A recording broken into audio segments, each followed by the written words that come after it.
Welcome to this episode of the Smart Leaders Sell podcast. I'm Jessica Lorimer, sales coach and leadership expert, and I am really excited to dig down into today's episode.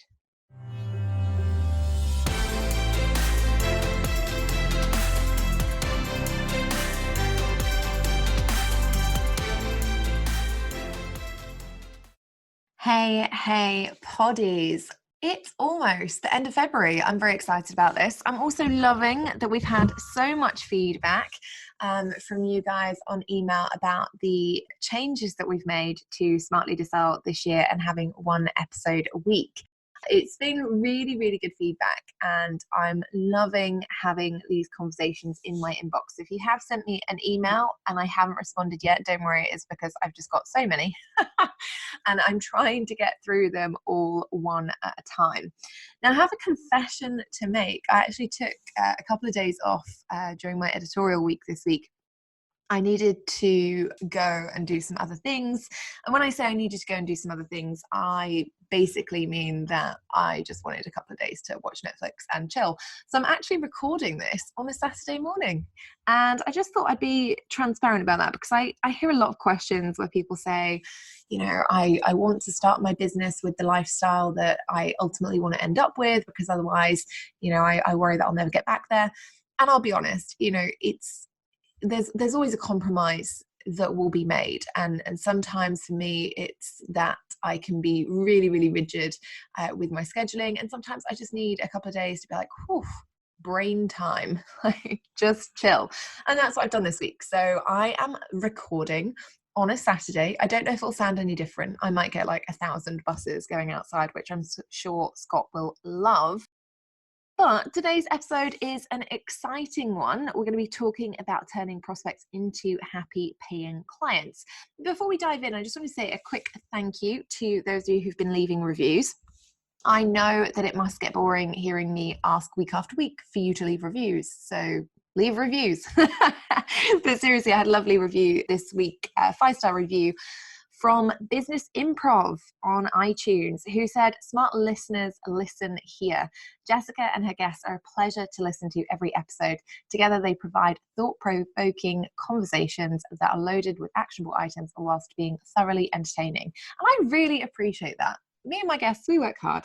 We work hard to entertain you guys.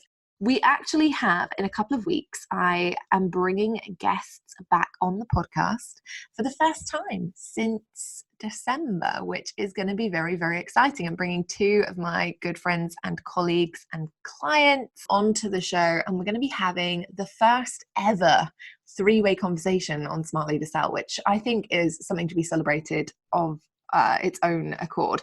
So if you have been missing the guest conversations, don't worry. I'm bringing them back every so often. I've got a couple of really cool guests lined up for you this year, and we're just going to be interviewing, you know, quality people every so often, putting them on the podcast, having interesting conversations. It's going to be epic. Also coming up this quarter, I'm seeing a lot of you ask questions about getting more clients. We've kind of got to the end almost of Q1, and people are thinking, oh, I may not have hit the financial goals that I set out to hit yet. And that's okay. That's what this episode is about. I'm going to be talking all about how you can be turning your prospects into happy paying clients and turning that trajectory around.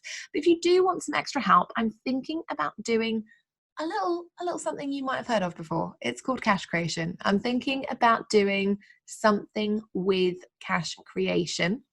I'm not saying that I'm going to run a live round, because I honestly do not have the time. But if you are somebody who has been interested in cash creation, who's watched it come out year after year, who's watched people get amazing results with it, and you're thinking, I wish I had jumped in, send me an email. Okay, send me an email, jessica@jessicalorimer.com, with the subject line cash creation, and you'll get something very special in your inbox. Spoiler alert, it will not be cash creation for free. I'm just going to throw that out there, because I know that otherwise some people will build themselves up into a state of excitement, and I'll be like, oh my God, I'm the big bad wolf. Okay, so just as a spoiler alert, it will not be cash creation for free. But if you are interested in cash creation, and you're thinking that you missed the boat a few times over the last few years when we were running it live, let me know. Okay, so let's dive in. Monday, Making Money Monday. We should totally hashtag that and get it on t-shirts. I wanted to really dive into turning your prospects into paying clients. It's something that has come up a lot recently. People are posting all over the internet, it's January and I want to make a ton of money, and that's great. But also January resolutions tend to be relatively short-lived because in reality, they're not always super, super practical. And a lot of January resolutions focus around doing better in your business than ever before. And that can be quite a lot of pressure to put on yourself. It can be quite a lot of pressure to think I've got to have the best year ever. And by the time that you settle into sort of end of February, early March, you're thinking, oh my God, like what if I'm not already having the best year ever? What do I do? Am I a massive failure? And the answer is no, you're not. I want to share a little personal experience from my year last year. I always share the learning outcomes after something's happened and after I'm far enough away from it that I can be a bit more objective than I probably would have been in the moment. So last year in February, I was at a point in my business where things were going well, and that was great. Like they were going well. And I felt like I couldn't complain because they were going well. But when you're just not feeling it. Like you don't wake up in the middle of the night with exciting ideas anymore. I don't know if I'm the only person that does that, by the way. Or you get in the shower and that's normally your time for inspiration and you got nothing. And I felt like I was showing up and I was doing the right things, but I was kind of like not stagnating, but I was just plateauing. I was like, yeah, things are good. It's cool. There were no challenges, like, not that there weren't business challenges, but it wasn't bringing me as much joy as I wanted it to anymore.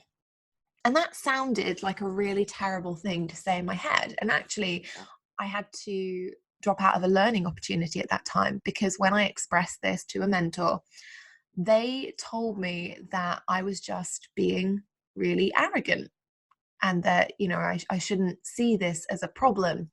I should just get over myself. And I was like, oh, okay, that feels uncomfortable for me. I've always been somebody who's really ambitious and really driven. And to be told that being ambitious, especially in this like online space where we're supposed to want to do more, that really stung.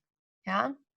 So it was around this time where there was nothing wrong with my business, but equally there was nothing that I was super jazzed about. And I knew that it was time to make some changes. And that's when I decided that I was going to hire Ali Brown and work with her as my mentor privately for a year and just try and figure out what I wanted to burn down in my business so that I could build other areas up and ultimately achieve some of the big goals that I had set myself in January. I sat there in January 2019 and been like, I want to have the best year ever. I want to, get a lot done. I want to work with more clients. I want to stop being the best kept secret. I want to be out there as a market leader and a thought leader. And I was really, really excited about all of these things.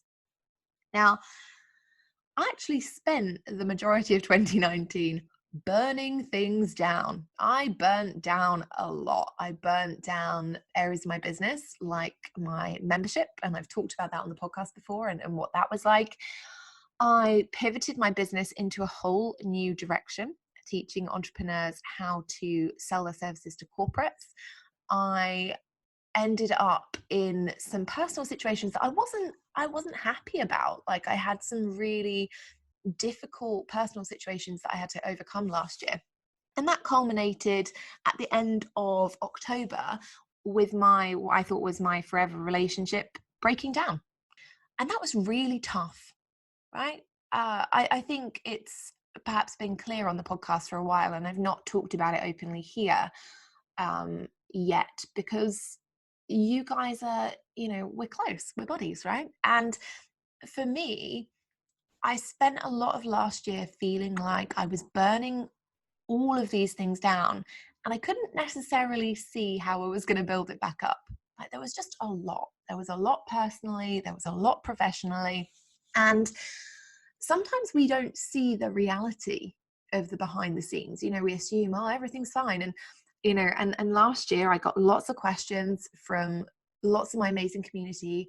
And I got lots of support from my community, from my biz besties who I would call and whine at regularly. You know who you are, and I'm really not sorry. Happy to return the favor anytime. But it was really interesting for me because one of the things that did not change, despite the stuff that I was going through and that I was seeing on this daily basis. And believe me, there were days where I was just like, oh my God, are you serious? Again? Really? Like, I'm just done. Somebody take me to the end of this year and just fix my life. But there was one thing that didn't change during the whole of last year, and that was actually my revenue. My revenue continued to grow. And that was something that I was supremely thankful for and incredibly grateful that I had the sales skills that gave me the capacity to sell effectively, to grow my business, to continue its profitability, whilst I was dealing with lots of other things behind the scenes. Because it's really shit to have to do so many things personally and professionally and cope with them, especially when you're panicking about revenue. You know, and that was one thing that I was so grateful for last year, was that actually my revenue continued to grow somehow.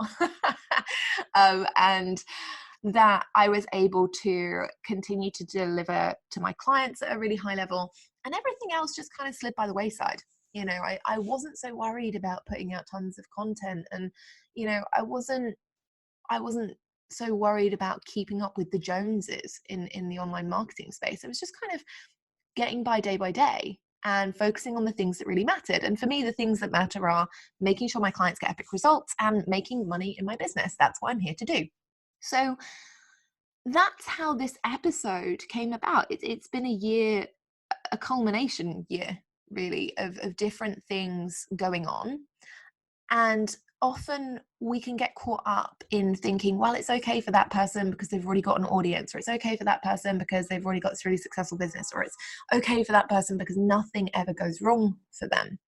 And I've been so guilty of that in the past. You know, I have a great life, you know, and even with everything that happened last year, I'm still one of those indomitably positive people. I always assume that things will get better. And I think sometimes that's a great character trait, but also it can make it really challenging for other people looking in, because perhaps the assumption is there that nothing ever goes wrong in my world, and that I'm just sort of, I don't know, touched by a magic star that means that everything is so much easier for me. And that isn't the case. Unfortunately, it does take me a lot longer than other people to process things, particularly emotional things. One of my clients actually last year pointed out that I'm quite masculine when it comes to business, and they're not wrong, right? I am very logical as a person, I'm very pragmatic as a person. And so sometimes it takes me a little while to get through the emotional stuff and deliver the outcomes and the learns to you guys, because it just sometimes it's just hard. And also I don't like pimping out my pain for profit. And when we're in that like raw, painful, vulnerable state, it's so easy to like blast things over the internet and be like, oh my God, don't you know how I'm feeling? When actually, yeah, I don't really think anyone needs to see my my temper tantrums and meltdowns on a daily basis. That is for my friends and family only. Lucky things. But that's how today's episode came about. I wanted to really share some of the things that I used last year. And these aren't advanced skills. You know, these aren't things that you can only do if you're prepared to invest a ton of money in ads, or you can only do if you're prepared to create all these big funnels and things. These are the activities that I did every day to turn prospects, you know, new audience members into paying clients. And for anyone who's thinking, oh, well, you know, Jess, like it was easy for you to set up a new business division because you already had this successful business and a big audience. Well, you know, I'll be really honest with you guys. I'm looking at Libsyn right now, and in January, we're about to have our biggest month ever on the Selling to Corporate podcast. I'm like so excited about this. And, you know, we'll have our biggest download month ever. And it will still only be about 800 listens in a month. And I say that, and I know that a lot of you out there will be like, oh my God, I have a podcast and it only gets 20 listens a month. And that's really cool. You've got to keep at it, okay? But in comparison to Smart Leaders Sell, the Selling to Corporates podcast is infinitely smaller. It has a much smaller listenership. We did not promote it for about 6 months because I was testing to see what would happen organically. And so if you're thinking, throughout the course of this episode, wow, you made all this money with a new business area and that was okay because you had this huge audience, I didn't. I built it from scratch. I pivoted my business last year from scratch. And to date, we've made about £150,000 in the selling to corporate space. So in the comparison of the rest of my business, right, this is a small area, okay? It's a small area. It's a small revenue stream. But it's really important that you guys see that A, it's possible to do. B, you can build it from ground zero and get it to be successful in a relatively short period of time, because obviously selling to corporates is less than a year old. So it is doing phenomenally well. And I'm really, really proud of it. But, more importantly, this is about sales skills. This is about understanding how to not just generate endless and eternal leads. It's about actually converting them, because that's what most people have the problem with. And yet everybody is focusing on, how can I build more leads into my business? How can I use paid advertising to get more leads? Well, a lot of the time you don't need more leads. You need to convert better. And that is what you're going to get here. Okay. So let's have a look at a couple of points. I've got 4 points that I want to roll with you today. And, these are all of the things that I used last year. So use them, don't use them. It's totally up to you. But if you do use them and you get great results, let me know, because I always like to know. So the first thing that I really embraced last year, and that I've embraced every year in my business, is train your prospects to be clients. Okay. I get so sad when I see a lot of entrepreneurs who are told, get people to know, like, and trust you, give value, give value, give value, and only give value. Yeah, you create baby bird syndrome. And for those of you who've been following me for a while, you'll know that I coined the term baby bird syndrome because I believe that entrepreneurs are so caught up in giving value that they start acting like mama birds, right? The mama bird goes to the nest, they feed worms to the baby birds, and the baby birds do nothing but chirp. And every single time they chirp, they get a worm, theoretically. And then eventually, the mama bird gets pretty sick of this. And she's like, guys, you can fly now, sod off. And she throws them out of the nest. And there's that moment where the baby bird is shocked and angry and frustrated because suddenly they're doing the things, they're chirping, they're asking for the worms, and they're just not being delivered anymore. And that's what we see a lot in the online space. People set up free Facebook communities, or they create podcasts or blogs or just tons and tons of social posts. And they give and give and give and give and give and give and give. And then they ask for the sale. And suddenly it's like crickets. All of that audience who showed up to watch your latest free webinar, gone. Right?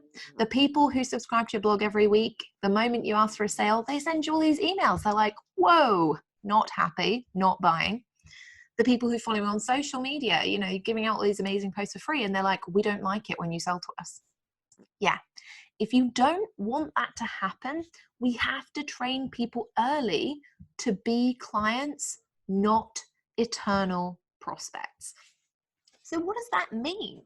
Right? What does that look like on a practical level? Well, firstly, it looks like being super clear about your boundaries. Do not overgive. Don't be afraid to say to somebody, I'm sorry, I can't give you that advice for free because I have clients who are paying me for it.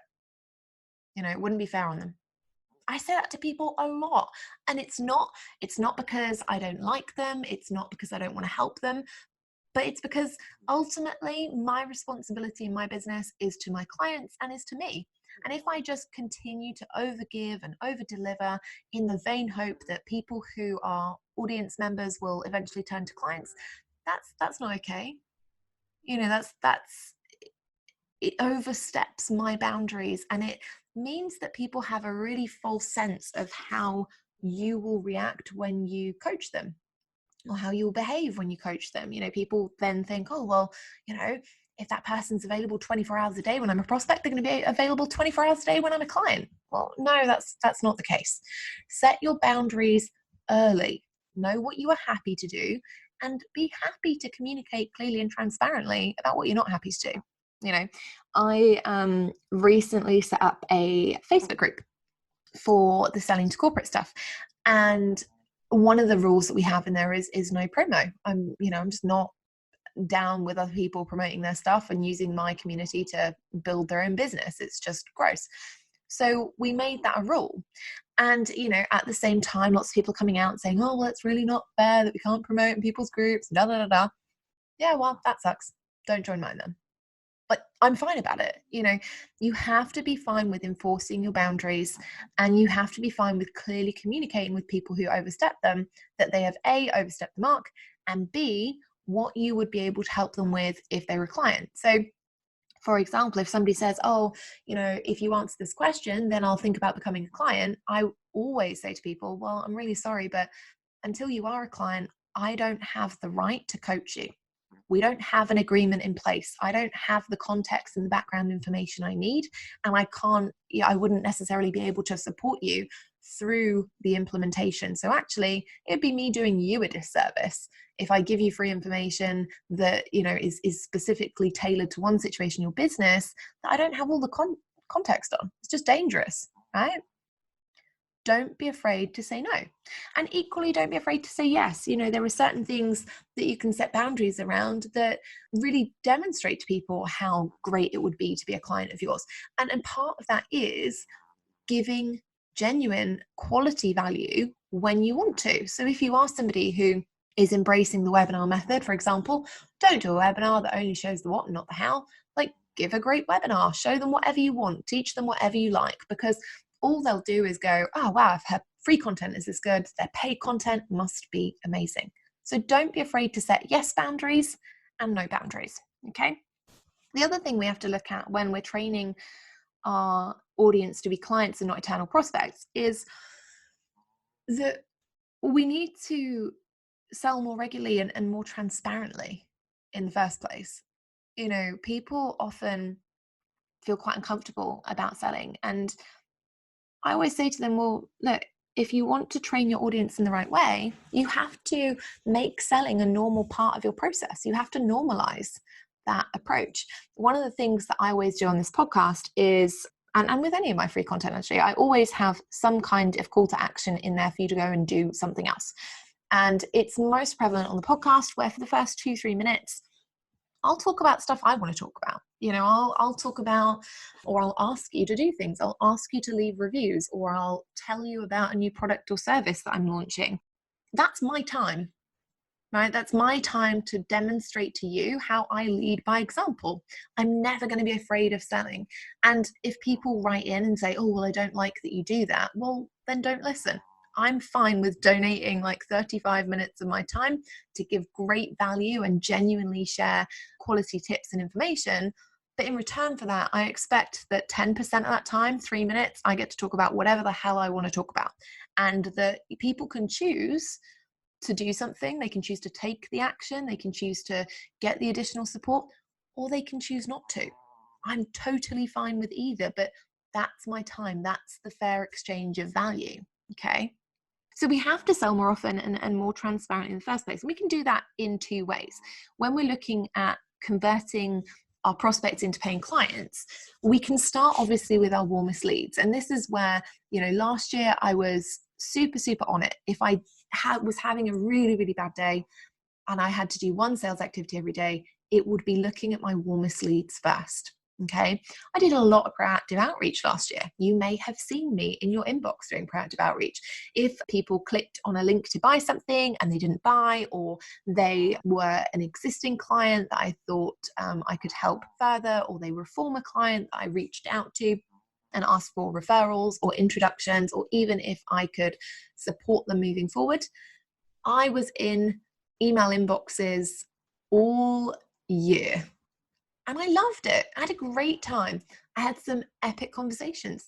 I had some epic conversations with people who decided they wanted to continue working with me. I had some epic conversations with former clients who decided they wanted to start working with me again. I I had some epic conversations with existing and prior clients who wanted to refer other people into my world. And I had some great conversations with people who had clicked onto a sales page and just hadn't had all their questions answered. So I got to answer them, and they got to make the right decision for them about whether they wanted to buy something or not. Equally, I also had conversations where people said, you know what, this isn't for me right now. And I was absolutely fine about that. I didn't die. As one of my former clients, Anne, would say, you know, when you look at hard tasks, if it doesn't kill you, it's going to make you stronger. Okay. So when you're looking at turning your prospects into paying clients, you've got to look at your warmest leads first. What have you got access to? Have you got access to anybody who can make referrals for you, introductions for you, anyone who could become an affiliate for you, former clients who might want to work with you again, current clients who might need alternative services from you that could buy an upsell? You know, start looking at your warmest leads. And also within your warmest leads, start looking at the communities that you have access to. You know, do you run your own Facebook group? Do you have your own blog that's heavily subscribed? Do you run a podcast that has great listeners? And if you do, talk to them. What do you need? What are you struggling with? What are you focusing on? And then go and either create something that matches that need, or sell something you already have that matches the need, right? That's the easiest way to turn your prospects into paying clients, is to give them what they need, right? Give them what they want. I always say that to people. I'm like, sell them what they want, give them what they need, right? It's important that you're always looking out for your warmest leads and that you're doing something with them regularly. And then with colder prospects, you know, people often talk about colder prospects being harder to sell to, and to a certain degree, I concur with that statement. But also, I think it comes back to this idea of training.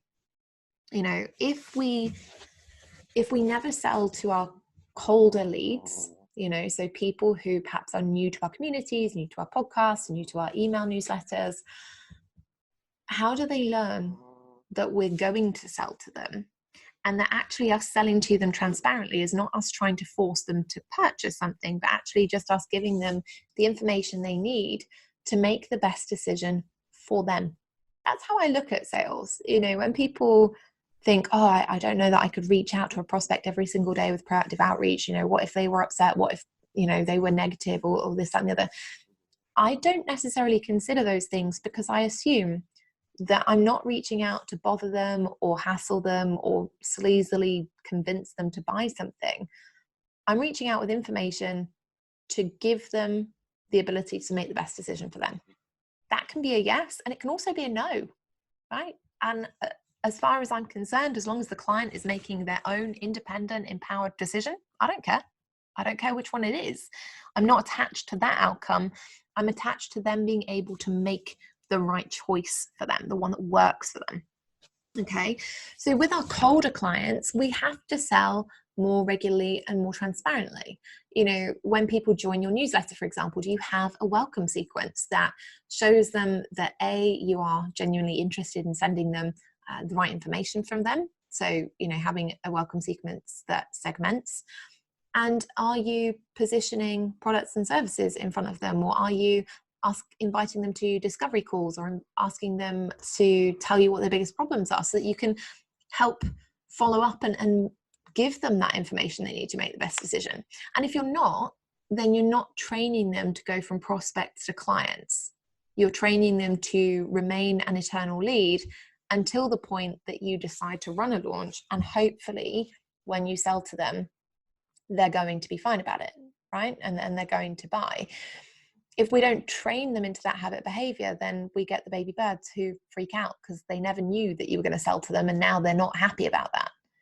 Yeah. So do think about how early in your process you can start setting these boundaries, and you can start inviting people to understand that selling is normal for you, that you are not embarrassed by it, that you're not ashamed by it, and that also it's something you do on autopilot. You know, with colder prospects, for example, anyone who is new to listening to this podcast, well, I've just told you, you know, I'm going to spend the first 2 to 3 minutes talking about if I have something to sell or asking you to do something, and then the rest of it is pure value. That's on you. But anyone who just started listening to this podcast today, that's the first thing that they'll hear when they listen to the podcast, me talking about reviews. asking them to do something. That is training that person to understand that I'm totally happy to give out free information, but also I expect a fair exchange in value for doing that. Yeah. The other thing that we need to look at with colder prospects is not being apologetic. It's so funny to me. A lot of my business colleagues are a lot nicer than I am. And I say that because they actually are.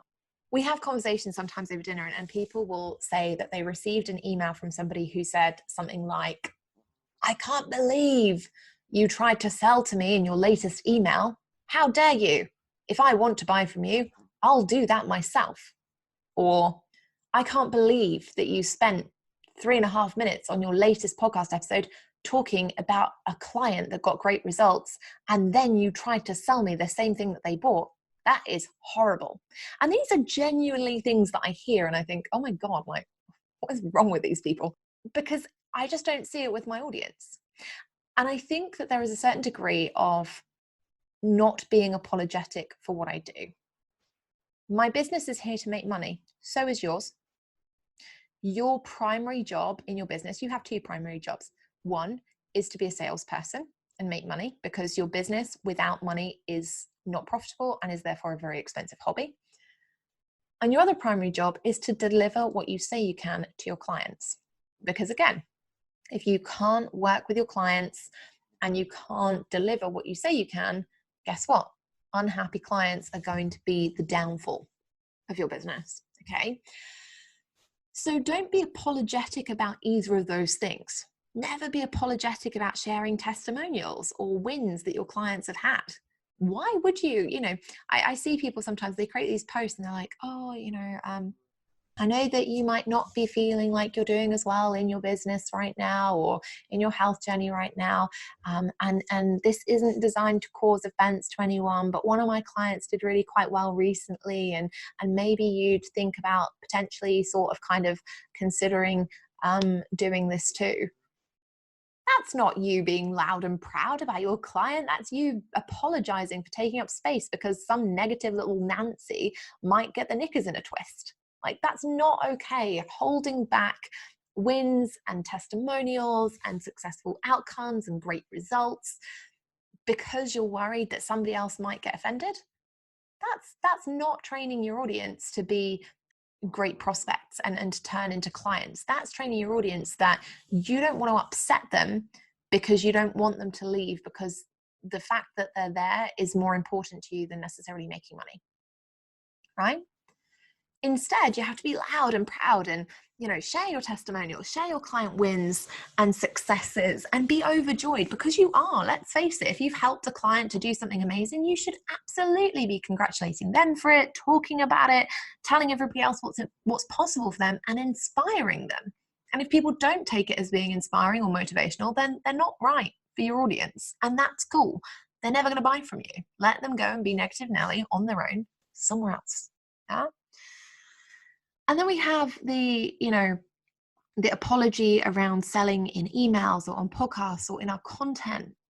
And, these people who'll get in touch and be quite offended and upset about this. And because my colleagues are a lot nicer than me, they'll be really diplomatic in their responses, and they'll say things like, I'm sorry you feel that way. And, unfortunately, I have to justify this free content, for example, with paid things that other people can buy to make them or give them better support and quicker results. And I'm sorry that you find that offensive. I don't respond like that. Maybe that does make me a very maybe that does make me a bit of a rat bag. But I've had very few of these emails over the years. And again, I think it's because I'm not apologetic about selling. I do it regularly. I do it transparently. I do it with the very best of intentions. Make your own empowered decisions around what you want to do. I don't mind.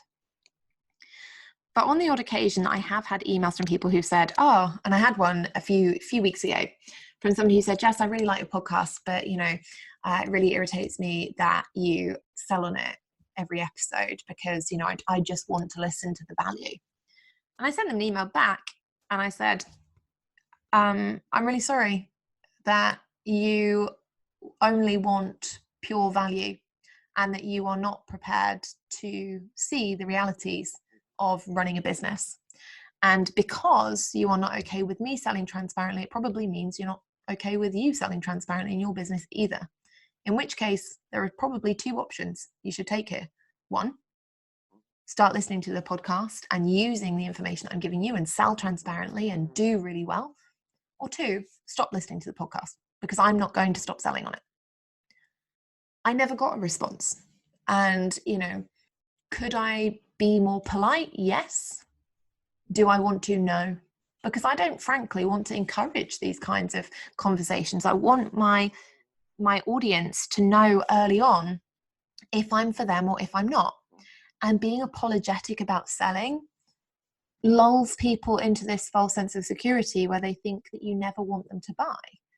So if you're apologetic about sales, people don't think that you have any expectations of them, and they think that you want to burn yourself out by overgiving, by over-delivering to people for free, and that they never need to pay you for that support.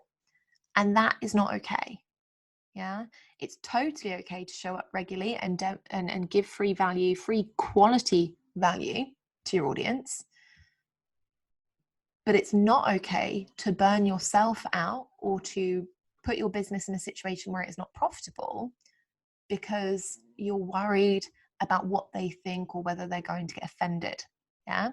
So when we're training prospects to be paying clients, we have to be loud and proud and transparent. Yeah, so many people worry about, sales feels sleazy. Well, it only feels sleazy if you're trying to do it in a way that is not transparent. If you're open and loud and proud about what you sell and how people can work with you and how it will benefit them, there's no need for you to feel bad, because all you're doing is giving them that empowering opportunity to make a decision for themselves about what they want to do next. Yeah. And then finally, focus on how you convert best and do more of that. This is such an underrated thing. Everyone in the online space at the moment, they're like, I want to do everything differently. And don't get me wrong, like I pivoted my entire business last year, so who am I to talk? When it comes to learning from experience, I'll say that is the first time in 6 years that I have done something entirely different in my business. Yeah. And I see people every day who are kind of hopping from thing to thing. They're like, I'm going to do funnels and I'm going to do passive income and I'm going to do like proactive outreach. I'm going to do this, I'm going to do that, but they don't stick to one thing long enough. And so it means that they're always trying to work on their weaknesses rather than focusing on their strengths and using those to best benefit their business. So for example, I've got an amazing client, Sandra. Now she aces webinars. Like she's just really, really good at webinars. She converts really highly on them. She creates this amazing content that people love watching and listening to. And for her, webinars are epic. Webinars are also a lot of work, right? It's a lot of work to put together. You've got to create the content. You've got to do the slides. You've got to hold it live. You've got to worry about whether the technology is going to work. Like there's a lot that goes into it. But because they convert best for her, she does them most often. Use your strengths, not your weaknesses. I have another client, Bahi. She gets these, she did Podcasting the Pays in December 2018. And she set up this great podcast. It's about nutrition for kids. And she gets regular referrals from her podcast and regular bookings from individual clients, like from her podcast, because it's a really good podcast. So dial down on the stuff that you're good at, and what you're good at might not necessarily be what I'm good at. I'm much better at selling when people can hear me or see me, right? My audio content outperforms my blog content, which I don't even do anymore. That's probably why it outperforms it, but it was never great, right? It was just never great. Also, webinars, not really my thing. I went through a phase of practicing them and delivering them, and I just hated it. I found like the tech bit really stressful. And so, yeah, I've got some automated webinars that run and that's cool, but I don't really do live webinars anymore because why would I? They don't play to my strengths. It doesn't make sense for me. Instead, I'm better at having conversations, answering questions, and that's why I run the podcast. It's why we're doing the podcast parties in the Facebook group where people can come on and ask questions about the episodes and stuff. Like, that's where I convert best, having conversations. So that's where I focus. Every piece of content that you see from me is focused around a question that somebody at some point has ever asked me, which, you know, might mean that it's not super sexy, but it means that ultimately it plays to my strength. Your strength might be in selling through words, you know, and blogging. It might be through podcasting. It might be that you do really, really well in person, so you do lots of networking. It might be that you're great at building relationships. It's a lot of proactive outreach. But instead of always thinking about, okay, I should learn a new skill because this is the new fancy thing on the block, think about whether you're actually playing to your strengths with your current prospects and using them to help them convert into paying clients. Okay, so that's where we are today. If you are thinking about how you can turn your prospects into happy paying clients, it's not so much about, you know, one size fits all strategy. It really is about training them to be clients and not endless prospects. It's about making sure that you set your boundaries, dealing with your warmest leads first, making sure that you are always selling regularly, transparently, and unapologetically. Max has woken up now. He's like, Jess, I'm done with this. I want to walk and I want sweets. It's about selling openly and transparently, unapologetically, and doing more of what you are good at, focusing on the skills that you have and using those to convert. If you've enjoyed this episode, please do leave a review over on iTunes. I know it's a bit tricky and it does take a little bit of time, but I do massively appreciate it. And I read every single one personally. I'm going to go and take this little snorty puppy for a walk, take him to the allotment and finish off the rest of my Saturday. I will see you in next week's episode.